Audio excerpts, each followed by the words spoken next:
normalisasi terhadap organisasi yang pernah dibubarkan oleh negara beberapa tahun terakhir ini. Sebut aja namanya, jangan takut. Oh ya udah. Ini. Gimana? Malah saya yang tanya yang takut, harus yang jawab yang takut. Apakah Abah akan melakukan normalisasi terhadap FPI dan HTI? Ya, gini. Saya sebelum jawab itu saya mau bilang terima kasih dulu. Buat semua seniman budayawan di Bandung yang sudah bersama-sama menyiapin ini. Kang Rosid terima kasih, instalasinya dahsyat. Kemudian saya kalau ke Bandung biasanya nyempetin ke tempat Kang Rosid. Ini lagi masa kampanye jadi gak bisa mampir Kang. Kemudian Kang Iman Soleh, ini ledeng, ini komunitas ledeng luar biasa. Makasih. Dan semua saja yang hadir di sini. Dan ini adalah memang saya bilang kita ingin agar proses demokrasi kita ini lebih dialogis, lebih terbuka. Lebih siap untuk berbicara ke depan. Kenapa? Karena yang sedang kita pertimbangkan untuk diberi kewenangan itu bukan sekedar milih orang untuk fotonya dipasang di ruang kelas. Betul nggak Kang Pan? Betul. Tapi kita sedang milih orang untuk nantinya dimintai peran atas nama rakyat, atas nama negara mengambil keputusan. Karena itulah kita pengen tahu bagaimana cara berpikirnya, bagaimana cara mengambil keputusannya, supaya rakyat bisa ngecek seberapa sama saya dengan dia. Seberapa sama, belum tentu 100% sama, tapi paling tidak bisa tahu. Kalau tidak ada dialog dan cuma foto-foto aja, nanti kita keliru seperti pernah kita alami dulu-dulu. Betul nggak? Iya. Loh, kita nggak tahu calon berpikirnya bagaimana, cara ngambil keputusannya gimana. Kerakyatan itu bukan ditunjukkan dengan foto, kerakyatan itu ditunjukkan dengan pikiran, gagasan, dan perbuatan. Ya. Jadi karena itulah kemudian kami merasa terima kasih siapapun yang menyelenggarakan acara ini. Acara ini menjadi kesempatan untuk semua nyocokin kalibrasi. Ya. Nah kemudian kembali kepada apa yang ditanyakan oleh Kang Farhan tadi.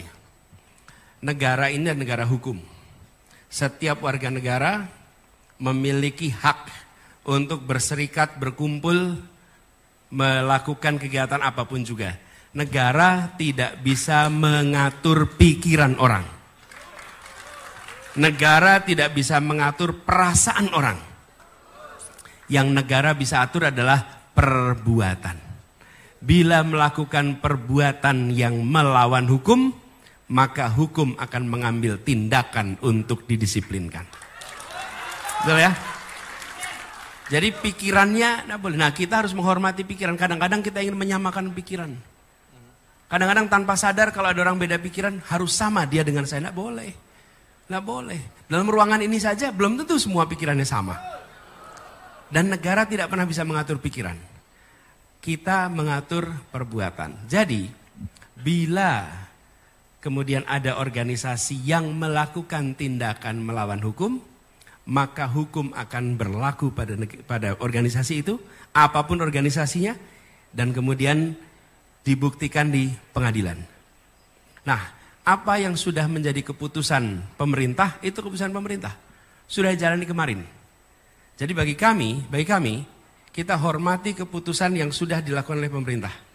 Setuju atau tidak setuju, keputusan itu sudah dibuat. Sudah terjadi. Ke depan kita akan pastikan, semua organisasi yang menurut pemerintah keliru, maka pemerintah akan membawa ke pengadilan dan pemerintah akan menunjukkan kepada rakyat di mana salahnya. Tapi ketika saya bertugas sebagai presiden, saya tidak akan membubarkan. Saya akan membawa ke pengadilan, minta pengadilan membubarkan. Bila melakukan pelanggaran hukum. Kenapa? Karena kami menghormati institusi pengadilan. Yang sudah kejadian sudah. Tapi ke depan kita hormati pengadilan. Dan disitulah negara demokrasi. Karena kalau tidak, nanti negara ini dijalankan pakai selera. Kalau pakai selera apa? Gini nih, ketika yang dibubarkan oleh negara organisasi yang kita tidak setuju, kita tepuk tangan. Nanti satu saat negara bisa berbalik. Dia akan membubarkan organisasi yang kita berada di dalamnya. Dan kita mau bilang apa waktu itu? Tidak bisa berbuat apa-apa. Toh kita sudah membiarkan negara untuk membubarkan tanpa mengikuti kaidah-kaidah hukum sebuah negara hukum. Itulah sebabnya saya sampaikan, yang kami ingin usahakan adalah menjaga republik ini jangan sampai menjadi negara kekuasaan. Tapi harus menjadi negara hukum. Kalau negara hukum, saya harus bawa ke pengadilan, kejaksaan bawa ke pengadilan.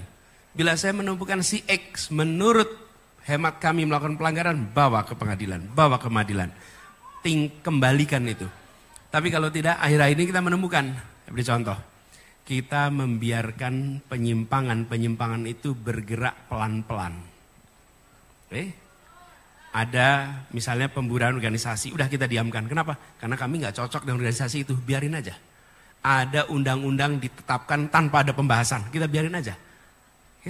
Tidak ada pembahasan yang panjang. Mau contoh IKN, ada pembahasan panjang? Tidak. Jadi cetok. Omnibus Law, memang dibahas panjang? Tidak, cetok. Lalu kita biarkan itu, diam terus. Semua itu bergerak sampai satu saat baru pada terkejut ketika MK kejadian. Baru, waduh, kok jadi begini? Sudah terlambat. Sudah terlambat, karena itu sekarang kami punya waktu 17 hari lagi nih sekarang ke depan. Pilihan kita, dua. Mau menjadikan negara ini negara kekuasaan atau mau menjadikan negara hukum? Kalau menjadikan negara hukum, maka kami menganjurkan pilih yang menempatkan hukum sebagai supremasi dalam pengambilan keputusan. Kalau negara kekuasaan, kekuasaan yang akan mengatur hukum. Nah, disitulah menurut saya penting. Jadi jawabannya yang sudah terjadi sudah, tapi ke depan seluruh ketentuan mengikuti prosedur hukum di mana pengadilan yang menetapkan bukan keputusan dari pemerintah. Gitu ya. Baik, terima kasih.